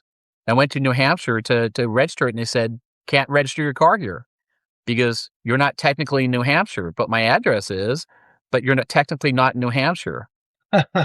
And so I went to Maine to one of their offices, and they said, "But you're not in Maine."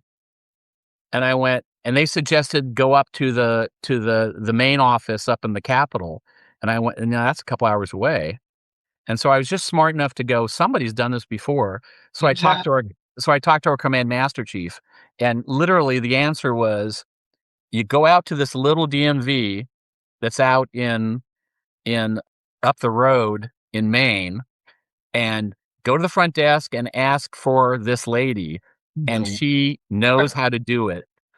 And so I go there and I go, "Is, this lady here?" "Oh, yeah, she's in the back." She comes out and goes, "Hey, I live on the shipyard, but she's not know exactly what to, and there's some special, you know, special sauce that got applied, and here's your main plate, even though you have a New Hampshire address." Perry, you need to have that up on the bulletin board and maybe one of those things where people can pull a little number to get a hold of this lady. You guys need some type of some type of system in order to make sure that the next folks don't have to deal with it like you did. That's crazy that such a massive institution like that has to call Sally up. She'll short you out. Well, it's the largest employer in the area, Right. as a shipyard. But the employees are either residents of Maine or residents of New Hampshire. So the 2 states fought over who would tax them because it's an island in the middle of the river, and it actually was legally decided that it's New Hampshire, but not really. So it's just a really odd situation. So these naval shipyards, if you don't know, they are it's kind of weird because Bremerton's about 30 minutes from where we're at right now. Mhm. And you can see the shipyard, and they're right there in a populated area, and you can't get into it unless you have special clearance. And if you do have clearance, you can't bring, I know, mobile cameras. They even make the iPhone. They'll rip the camera out of the back of the iPhone when people are at the, at the shipyards. But then you got a lot of civilian crew that are painting stuff and whatnot, and they're getting special clearance. What's it like to be working on a shipyard? And what did your life look like on those shipyards? And I know these were nuclear vessels. Did you get involved with that side of things as well too, Per? What tell us a little bit about what life was like on those places. Well, it's almost exclusively a civilian workforce, highly trained, highly capable, doing non-nuclear. A big part of a nuclear vessel is not nuclear, Right. but doing all kinds of work, including nuclear work, which has you know unbelievably high standards. Hmm. There's a reason, and the standard sort of line is the Navy esteemed 70. I think every year they have a new number. I think the last one I saw was 77 million miles, and we've operated over 500 nuclear reactors. Not one single nuclear accident or radiological incident that's harmed a person or marine wildlife. And the only reason you get that is unbelievably high standards. I mean, it's just and an absolute, and this was all the legacy of Admiral Rickover, which was high standards, the highest possible training. I mean, you can imagine, nuclear trained officers were individually selected. You had to go to Washington, D.C. and go to this somewhat odd interview and be interviewed, and where they would kind of take the mark of the person. I was an engineering duty officer. I served on several nuclear ships, and as in sort of non-nuclear engineering side, and then as an engineering duty officer, qualified in nuclear maintenance. And the standard and requirements, it's a zero defect. You cannot make a mistake, and we will all stop. And the culture, the ability of the most junior person to go, this doesn't look right to me, we should stop. And then you stop and you go, thank you for telling us that. You look very careful at it and go, no, I think it's okay. And not, and don't confuse this with micromanagement, but senior leadership being intimately involved, not micromanaging. The decisions are still where they need to be, but being aware of what's happening. What strikes me is our local Safeway, the manager is very, very involved. And I had mentioned when I saw him, hey, you just got this new product. And he was like, I don't know that. I mean, not that he decides what products they have, but the Hmm. fact he didn't know that kind of bothered him, because he's that attuned to what's happening in this store. Right. And like you mentioned, one thing people don't think about is not only proximity to Bremerton. The city of Bremerton is right on the fence line. Yeah, that's right. People live their lives a few hundred meters from nuclear maintenance, the deepest possible nuclear maintenance. And they feel like they can live their lives there, and not that far from Tacoma and not that far from Seattle. And there's this sort of intense, deep understanding of what that means. Let me tell you a sea story. When I was working on a carrier, is outside of our shipyard fence line, because the shipyard used to be all the shipyard, and then it had a sort of naval station side, and then we reorganized, and now there's a naval station that sort of manages the commissary and the PX and the non-shipyard stuff, right? The shipyard's a waterfront, but outside the shipyard, a dead whale washed up under a pier. It happens in Puget Sound. It sure does.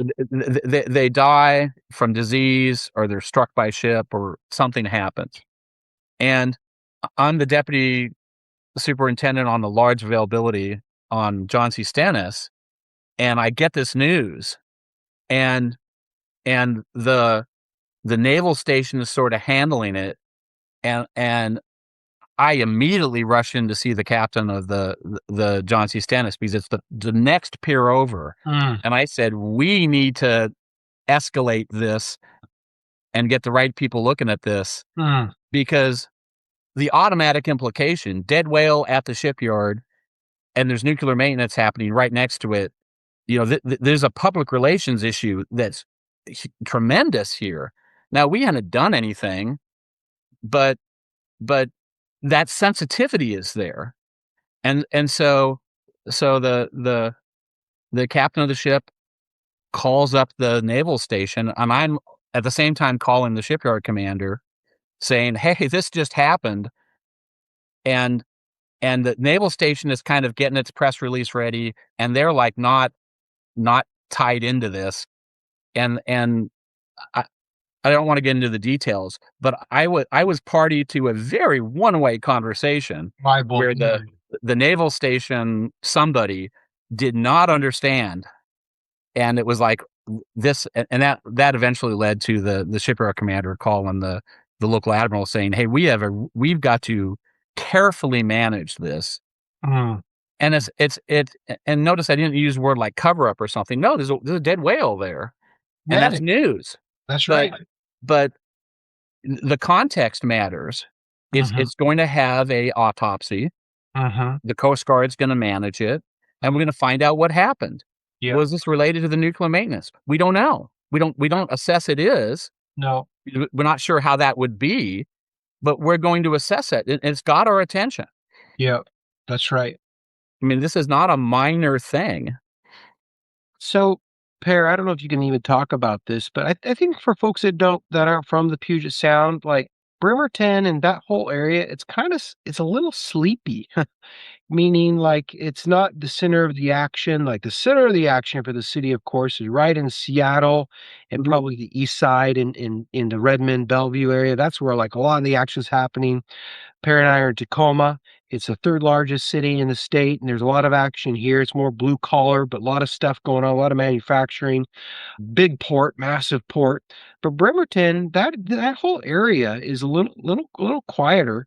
But I've been told that we have a massive amount of nuclear weapons, like around the key port area, and nuclear submarines and whatnot. And so, even though we might not know about what's going on with the Navy, living in the Puget Sound, there's a lot of stuff happening.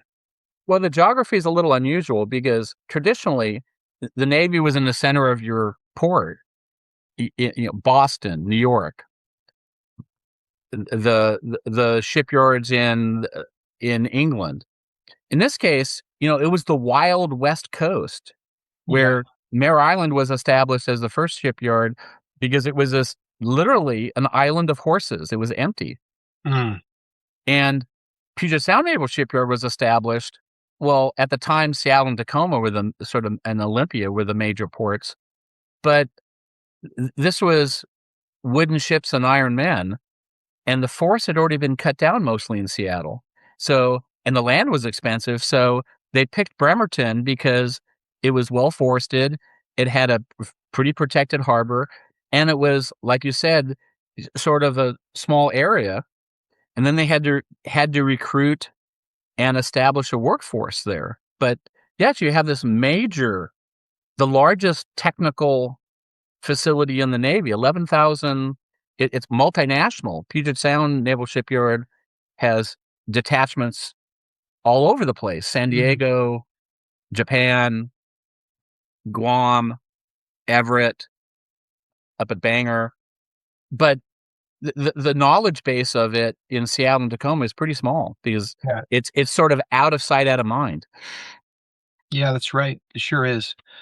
So, as we start wrapping things up here a bit, Per, I mean, it's really incredible. I mean, like I said earlier, like hindsight's 2020, and it's amazing how you were basically kind of just like taking orders from your superiors. You're in the Navy, they're sending you to areas that you've got to be in, but you were like in the midst of so many historical moments over the last, what is that? Can you believe that? Last 35 years or so. It's amazing. Amazing the times that you were able to spend in our military.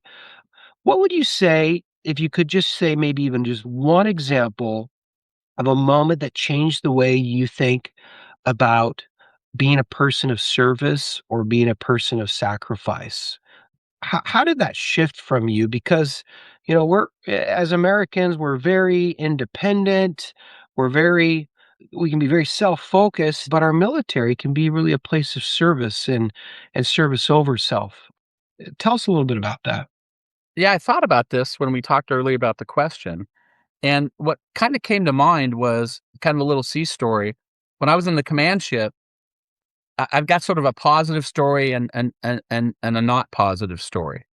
And they both kind of highlight that service kind of thing. Is is the Blue Ridge is a command ship. And basically in World War II, amphibious assaults, the most complex naval operation, had a command ship which both had Navy and Army and Marine Corps commanders. And the amphibious assault would happen, and then that command would shift ashore, but very complex operation. And the Blue Ridge was purpose built to be that. In fact, it was the ship that was in command for the evacuation of Vietnam. It was a command ship that was deployed to the Gulf for Gulf War II, and the Nav sent the Navy commander was embarked. So it has some self defense capabilities, but it's just a massive command post basically. Well, I'm at the end of my tour, and one of the things we had talked about was sort of that diplomatic engagement. We would travel around, do exercises, but we would host parties. We were professional party hosters. And it was engagement where you engage with allies or near allies or neutral and even adversaries. We visited Vladivostok and met our Russian friends.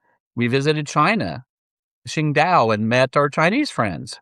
You're engaging with them. You're trying to form some connection.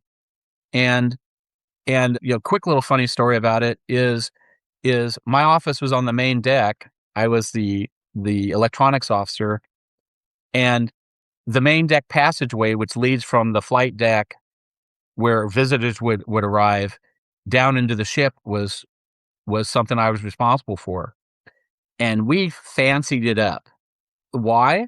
Because in any given week, the president or the prime minister or the admiral or the grand poobah, it was just amazing who came through there. That's And right. And so we had this gorgeous blue tile. We had the ship's logo cut out in tile that we handmade. But we had a radar room there, and it was the emergency buffer squad because literally, oh, the president of Indonesia is coming in 2 hours, unexpected, or it was like changed. And we literally had a crew that would rush out and would make that place a palace. And that was just kind of part of the job. Well, that doesn't seem like naval power, but it is. Another one was our forward deck was mostly clear because it was where our big HF antennas were. And we had a giant big top, literally a circus big top, because the Pacific, it rains a lot, or it's really sunny and hot. And we would hold parties. And we had and this is 7th Fleet, the 7th Fleet commander was embarked. So my boss's boss's boss is embarked in our ship. So the person responsible for all of the Western Pacific and a piece of the Indian Ocean. And we would hold these big parties, and we were part of the props. So being in dress uniform, speaking with the local potentates, and just sort of doing it. Well, we did that, and I was transferring from the ship in Indonesia, and I had a traditional hail and farewell. We said hello to our oncoming, and I was departing. And so I had to pack on my stuff and fly out through Indonesia. And one of the persons that arrived there, I found out after I had departed and had gotten back to the States, brand new ensign. So brand new officer, Daniel Johnson. And I remember the name because it's easy because we had the party at the Hard Rock Cafe in Bali, and they made this big poster of it with the Hales, a few names, Daniel Johnson, and then Per Provencher leaving, and they gave me the poster to take with me. And of course, it's just one more thing, and I rolled it up. It's like, what am I going to do with this? Well, I eventually had it. It was a really nice poster, so I had it framed. But here he is, a 22-year-old ensign, junior officer, and he's a deck officer on a command ship. And going into port, one of his sailors got caught up in a line, and he went to save him and actually saved his life. But in the process of doing so, he lost both legs at the knee. And he was medically discharged.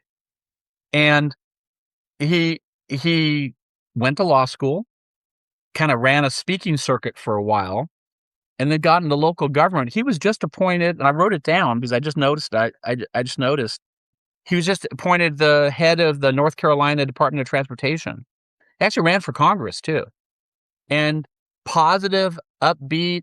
In fact, if you look at his bio, it mentioned he was a surface warfare officer assigned to Blue Ridge. Period. Doesn't mention this horrific accident, and it was just sort of upbeat about it. And he was in the Navy less than a year, active duty. It's incredible how some folks respond to situations like that, and sometimes they just kind of like throw up the white flag. This guy dives even deeper into life. It's awesome. Yeah, very successful lawyer. Ran for Congress, wasn't elected, but several positions, and was just appointed by the governor. It's a gubernatorial selection to be director of transportation there. So sort of that sacrifice. So that's sort of the serious part of it. The not so serious part. So I'm leaving Bali, and I've got a bag, and I had sent away, because I've got to travel by myself. I've got to get from Bali to the capital of Indonesia, and then I'm going to take a plane, and then we got to pack up our stuff and move back to the States. And I had to get to Blue Ridge by myself on the way out there, and the lovely Mrs. P with 2 toddlers had to move from the States to Japan by herself. This unbelievable act. Later we had a friend who had to move cross town, and it's not that I had to restrain the lovely Mrs. P, but I had to kind of remind her, you've been to Hackett School. Nobody wants to do that, but her friend was complaining about, you don't know how hard it is to move. I mean, I've got to move across town. It's like she moved across the Pacific to like a foreign country. Well, anyway, I'd gotten there on the ship. I don't have a visa stamp. So how do you leave the country? Turns out we have an agreement with the Indonesian government, and it's a formal letter that the 7th Fleet produces that says, please allow this not so dashing naval officer to leave the country because he came in on the ship. Because you have no, I had a diplomatic passport, but I also had a regular passport I was traveling on, and I have no visa entering the country. Good to go. So I'm nervous. I leave our hail and farewell, got my bag, head to the airport. And the Bali airport's this little tiny airport. Go to security. And the key here is the Indonesian army runs security at their airports. That's a key thing here. So I go up to the person, show them my nice letter, and the person says, I don't know what that is. Please go through that door. And I go, okay. So I go through the door, and it's a cell. And it's like, what? And there's this drunk expat British guy in there, kind of chilling, and I'm going, this is not good. But I got there way early. It's like 4 hours to my flight, and I'm going, this is not good. This is not good. Because the person just didn't recognize the letter. And I'm going, what am I going to do here? And guess who walks in? The gentleman in charge of security at the airport was an Indonesian army officer that I had just been at a party at the previous night at the Big Top. See how that works? We had been yucking it up. And he goes, hey, what are you doing in my jail? And I went, hey, because they didn't like my letter. And he went, oh, no. Snaps the fingers, open the cell, not the drunk guy, that guy, let him out. And then he says, go through that door. And I go, I don't want to go through any more doors. That's a good comment. I don't want to go through any more doors. No. It's okay. It's a good door. It's a good door. So I go through that door, and now I'm on the other side of security, but I don't have anything. There's no stamp or anything. So I, quiet as a church mouse, go to my gate. I sit down and I try to get as small as possible and absolutely blend into the woodwork, and just want to get on that plane. Yeah. And then, just to add insult to injury, another officer from the 7th Fleet staff shows up. I didn't know he's on the same plane. I didn't know he was transferring at the time. And it goes, "Hey." I go, "Hey." And I went, "How'd security go for you?" And he said, "Oh, I showed him the letter. It was no big deal." And I'm going, wow. But it turned out great, because the main airport in Tokyo is Narita. There's a small airport that's in downtown Tokyo, but it's really constricted. And Narita it's not even SeaTac. It's a couple hours away. And you take the train from there.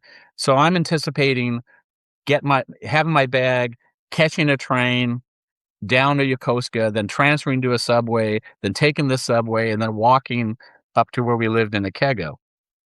And I went, well, I guess we're riding a train. And he went, oh, no, I've got a van arranged, because it's good to be 7th Fleet staff. So van's picking me up. You need a ride? So we get to the capital. We fly to Narita. We get in the van, and I'm going, that wasn't too bad. And it drops me off right at my place I was living. It was great. Hey, Per, that's a great story. That's really good. I mean, that's memorable. That's something that would be hard to forget. Speaking of that, if you could talk to your younger self, go all the way back into the 80s at the very start of your career, what would you say to yourself? What advice would you give to yourself that might make it a little bit better, a little bit easier, a little bit more richer, perhaps? What would you say? I would have said, what I noticed in my first tour, and I got better at this as I went along, always take the hardest jobs, because someone's got to do them. And especially in a sort of meritocratic thing, don't be worried about difficult things. Now, no system is perfect. Certainly the Navy isn't perfect. And I saw some things that weren't so good. But generally speaking, is taking a hard job and doing well at it, or moving into a difficult situation and making it just average. I mean, in my mind, an inner city principal who's assigned to the worst school in the city, and then 2 years later, they're average. That person's a hero. Thank you very much. Versus someone who goes into the best school, and then, 2 years later, oh, they're number 4. Well, it's like, what happened there? Yeah. Kind of thing. And enjoy it while it lasts, because I can tell you, every ship I was ever on, it was time to go. But then, nostalgia does kick in. I remember vividly the person I relieved in Blue Ridge. The relief was while we were at Yokosuka, and his lovely missus was on the pier going, "Get him down here," because let's go. But take advantage of things as you have them, because you don't get the chance, and ask to do things. I mean, some of the things that were just random. I mean, I got to witness a Hong Kong judicial proceeding. In fact, somewhere I've got the official, really fancy letter from the embassy designating me an official representative of the United States government. And the reason I did that was I was the off-going command duty officer, and the off-going, since you're still kind of around, sometimes get tasked with things. And I was literally eating breakfast after having kind of turned over, and EXO came in and go, "Oh, you're the off-going? Got a job for you." "Oh, what's that?" "Go get an dress uniform. No, go get the civilian clothes, and you need to catch a cab to the embassy. They're going to give you a letter, and we have a sailor that's been arrested, and you have to be the court observer." Oh boy. And this is Hong Kong, and this is when I was in Blue Ridge, and it still had this odd British legal structure, but Chinese. Sure. So imagine a Chinese lady. What year was this again, Per? Oh, that would have been 98, maybe? Didn't it transfer over just around that time? It just was just before the transfer.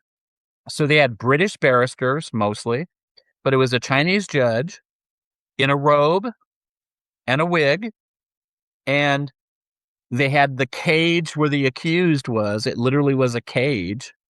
And I'm sitting in there, and our case hadn't come up yet. And the case before was a drug smuggler, life sentence. And I'm going, oh, this is not good. And Mm, and mm, so our sailor comes up there and had too much to drink and got in a fight, caused some damage. mm, mhm. And so he gets called, and literally they kind of bring him up. It's this weird arrangement. They have like stairs. They climb the stairs, and you arrive and you're in a cage with the accused. It's very sort of Rumpole of the Bailey kind of stuff. Mm. And the judge goes, "Is there a representative here?" And I said, "Yes, Your Honor." And of course, they know I'm not British and not Chinese. It's just some blue-eyed American guy. Yeah. And it's like, "Will you pay for the damages?" And I said, "Absolutely, Your Honor." And she goes, "Great, dismissed." Did you get Yes, ma'am. authorization to pay? Did you get authorization to pay for those damages beforehand? Is that what they told you to go in and do? Generally speaking, what happens is one way or another, you pay for damages, and but it's not the taxpayer paying. The sailor's going to pay. Yeah. So In fact, in basically, many places, that's just what they want. They want an apology, and they, they they want to be made whole. yeah, apology and make it right. And then we get the heck out of there because missing ships movement is a significant military issue. Mhm. Plus, being in a foreign jail is not necessarily a lot of fun either. Yeah. So so and it was just so bizarre and surreal. And so I get back to the ship in the afternoon, with the sailor, and I'm going, "What just happened? What was Mm, that?" mm, mm. And again, you had this great turnover. That I'm sure that courtroom is significantly different, but think of your British courtroom drama circa 1850, and this wood paneled courtroom with British barristers and mostly Chinese officials. And I guess the judge was kind of a hanging judge too. I learned later that she was really tough. Is when we got back via the embassy, and they went, "Oh, that turned out pretty well." But she's usually really, really tough. Mhm. It's like, okay. So you basically paid for this, and then this guy, this soldier, he had to pay you back? That's Well, not me personally, but we arranged for a payment, got it. and then there are many ways to dock someone's pay. So, but the person was very happy because jails in a lot of countries are not like jails around here. No, they are not. Absolutely. And from your experience, you might have observed that. So, Yeah. Well, and it's funny that you say that because they're not, and they can be pretty brutal. But then you can be in places like Denmark where you're like, "Whew, I kind of would like to live in this jail in Denmark." So some countries yeah. have phenomenal systems like that. As we wrap this up, Per, just really appreciate you coming on and sharing all these stories. Lots of things that I never knew until we connected here. A lot of stuff our listeners just don't know about our own history as a country. In closing, just if you just share with us, what are you working on today? What's it look like today, and also how has your purpose and your future, how has that all really evolved since you've left the service? So what are you working on today, and what's life looking like for you now? Well, I was an engineer and engineering duty officer, and but what I found was I really liked the engineering, Mm, but also like sort of the training and education part of it. right. And I didn't know I wanted kind of a clean break. I mean, there's lots of opportunity around the Navy and maintenance and advising and program management. But I actually went back to school, and eventually I went back to graduate school with my adult son, which was super interesting because we don't look a lot alike, and he was already living on his own. So we took a graduate quantum physics class together at UW, and we had to give presentations. And at the end of the quarter, and of course you have to do the formal "my name is," and people went, "Wait a second, you've got the same name as that other dude." And I went, "Yeah, he's my brother." And You they went, called "No." him, you called him your brother. And they went, "No, get out of here. No, that's my son, Chris." But Who did better in that class? Did you beat your son grade wise, or did he beat you? old age and treachery always beats youth and skill. It's true, doesn't it? Plus, I mean, you were just locked in. I mean, when probably shouldn't be saying this, but when I went and got my bachelor's, I think I graduated like a 3.1 because I had a ton of fun. When I went to get my master's, that was a good old 4.0 because I was locked in. What also matters who's paying, right? It's true. Well, anyway, I, I was I was in the graduate program there at UW in physics. It's a night program Hmm. that Boeing started, and it's sort of meant for Boeing employees and for people kind of coming back to school. It's not your traditional sort of PhD kind of run up. So Sure. it's in the master's, and I'm still technically in it because what happened? A job opened up at North Seattle College, and they put out the desperate, "Hey, we need someone to teach this class desperately." And I went, "Ugh, I'm already commuting from Tacoma or from Gig Harbor, Tacoma area up to Seattle. North Seattle is just too far. That's a long trip." And they sent out a second desperate plea. And what's tough about military things don't translate very well because we have our own jargon, our own description, and it's hard to understand what it means. Hmm. Well, what my son actually, Chris, actually said, "Why don't you look at that?"